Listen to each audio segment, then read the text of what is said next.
திரைசக்தி நேயர்களுக்கு வணக்கம். 1963 வெளிவந்த எம்ஜிஆர் படத்தை பற்றி பார்ப்போம். 1963 அந்த வருடம் அதிகமாக 9 படங்கள் வந்தன. அதை ஆரம்பித்து வைத்தது பணத்தோட்டம். அண்ணா எழுதிய கட்டுரைகள் தலைப்பு, அதோடு பணமும் புகழும் ஏராளமான எம்ஜிஆரை வந்தடைந்தது.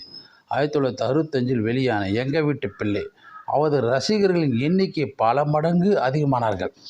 நான் ஆணையிட்டால் அது நடந்து விட்டால் இங்கு ஏழைகள் கண்ணீர் விடமாட்டார்.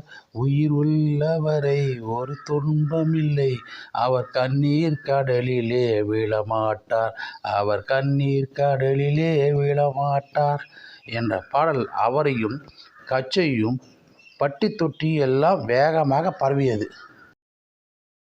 1967 பொங்கலுக்கு படம் வெளியிடும் தேவர் பிலிம்ஸாரின் படமான தாய்க்கு தலைமகன் படத்தோடு ஆரம்பித்தது. ஆனால் படத்தின் வசூல் சுமாராக போனது. அதற்கு முன் வந்த பெற்றார்தான் பிள்ளையாவில் தனக்கு நடிப்பு வரும் என்று நிரூபித்தார்.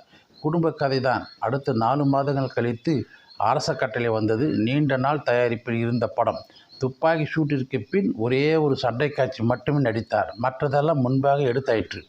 நாடோடி மன்னன் படத்தில் பானுமதி பாத்திரம் சரோஜாதேவி அறிமுகமாகி நடித்தார்.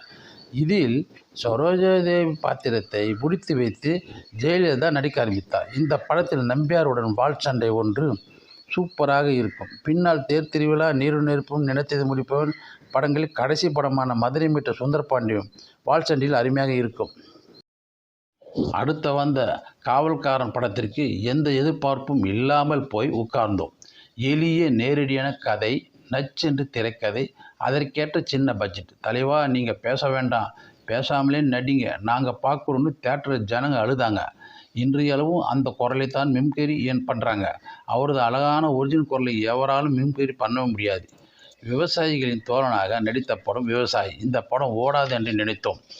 உடுமலையார், மருதுகாசி பாடல்கள் அருமையாக இருக்கும். படம் மிக பிக்கப் ஆகிவிட்டது. கதையே தேவர் கதை தான்.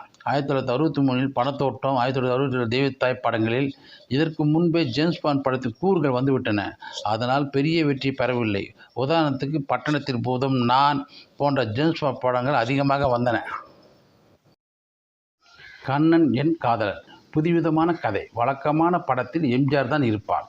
இதில் கதையும் இருக்கிறது என்று தன் பாணியில் விமர்சனம் எழுதியிருந்தது குமுதம். அது உண்மைதான். அதை உணர்ந்து எம்ஜிஆர் நடித்திருப்பார். புதிய பூமி, கணவன் படங்கள் பெரிய வெற்றி பெறவில்லை. கணவன் எம்ஜிஆரின் கதை என்று போடுவார்கள். அது உண்மை இல்லை. கணவன் படத்தில் ஜெயலலிதா அன்பால் திருத்துகிற வழக்கமான பாத்திரம். எம்ஜிஆரின் 100வது படம் ஒளிவிளக்கு. வித்தியாசமான கதையமைப்பு கொண்ட படம். எம்ஜிஆர் திருடனாக, ரவுடியாக தன் இமேஜ் கெடாதவாறு நடித்திருப்பார். நல்ல கனமான ரோல். முன்பகுதியில் வழக்கமான துருதுருப்புடன் செய்திருப்பார். பிற்பகுதியில் நல்ல நடிப்பை வெளிப்படுத்தியிருப்பார். ஆனாலும் வெள்ளி விழா படமாக அமையவில்லை. அடுத்தது காதல் வாகனம். 15 நாளில் தேவர் அவசரத்திற்காகவும் எம்ஜிஆர் கோபமாக நடித்து கொடுத்த படம். இருவருக்கும் இடையே விரிசல் வந்தது.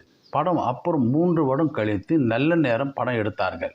அது இருவருக்கும் நல்ல நேரம்தான். 1969 2 படங்கள். அடிமைப்பெண், நம் நாடு. அடிமைப்பெண் எம்ஜிஆரின் சொந்த படம். பெரும் வெற்றியை பெற்றது. நம் நாடு முதல் பாதி பிரதமான படம். பின்பாதியில் கொண்டாட்டமான நடிப்பில் அவரை மிஞ்ச ஆளில்லை என்பதை நிரூபித்தார்.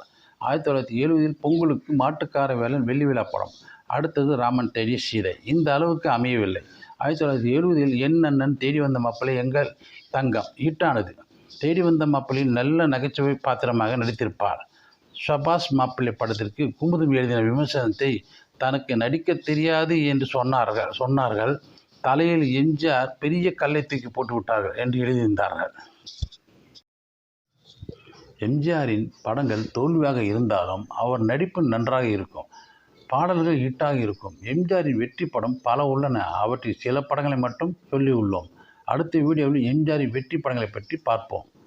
மீண்டும் சந்திப்போம். நன்றி.